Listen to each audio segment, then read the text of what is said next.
Nah, selanjutnya kita masuk ke penjumlahan matriks. Nah, dua buah matriks dapat dijumlahkan kalau ukurannya sama. Jadi barisnya sama, banyaknya baris sama, banyaknya kolom juga sama. Contohnya seperti ini. Ini saya ada barisnya M, kolomnya N, ini juga barisnya M, kolomnya N. Ini matriks A ditambahkan dengan matriks B. Nah, ternyata matriks menjumlahkan dua buah matriks itu sama dengan menjumlahkan entry-entry yang bersesuaian dengan kedua matriks tersebut. Jadi ini A11 dijumlahkan dengan B11 seperti ini, dan seterusnya penjumlahan kolom entry-entry yang bersesuaian AMN dijumlahkan dengan BSM, dia akan ada pada baris ke MN tetap. Ini contohnya seperti ini. Kalau kita punya nilai A seperti ini, B seperti ini, kita lihat ukurannya sama atau enggak. Oke, kita lihat ini 1, 2, 3, barisnya 3, kolomnya 4. Yang B, barisnya 3, kolomnya 4. Berarti A tambah B tinggal 2, ditambah min 4, berarti min 2. 1 ditambah 3, jadi 4. 0 ditambah 5, jadi 5. 3 ditambah 1, jadi 4, dan seterusnya. Ini adalah yang entry-entry yang bersesuaian. Nah, pengurangan juga sama.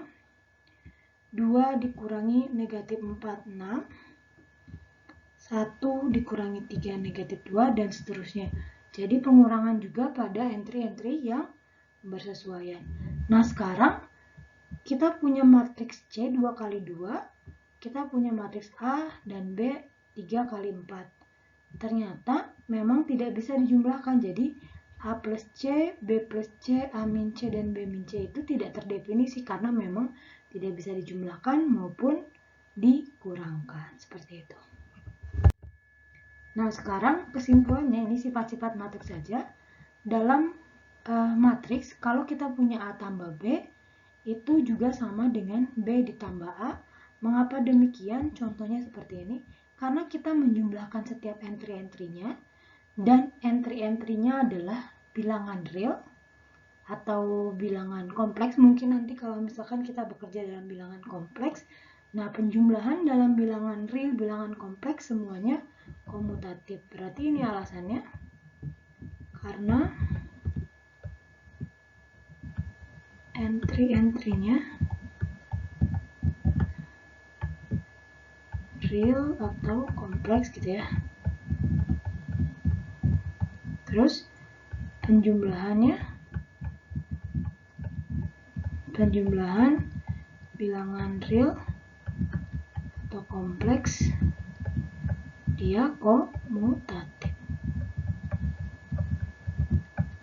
Oke, jadi kebayang ya, jadi kan karena dalamnya itu dijumlahkan, setiap entry-entry-nya dijumlahkan, jadi kalau kita lihat dari entry-entry-nya dia komutatif. Jadi seperti ini, kalau saya punya matriks 1, 2, 3, 4 gitu ya, tambahkan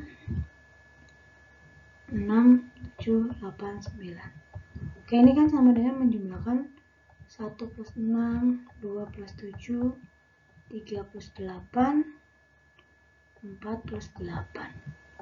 Nah, karena 1 ditambah 6 sama dengan 6 ditambah 1, maka otomatis ini akan sama dengan, saya kesini, ini akan sama dengan 6 plus 1, 7 plus 2, 8 plus 3, 8 plus 4. Nah, ini sama dengan 6, 7, 8, 8 plus 1, 2, 3, 4. Jadi kalau ini A plus B, ini sama dengan B plus A. Seperti itu ya, asumsikan seperti itu. Nah, sifat yang kedua adalah asosiatif dari penjumlahan. Mengapa demikian? Karena sama seperti yang atas, karena penjumlahan bilangan real atau kompleks juga asosiatif.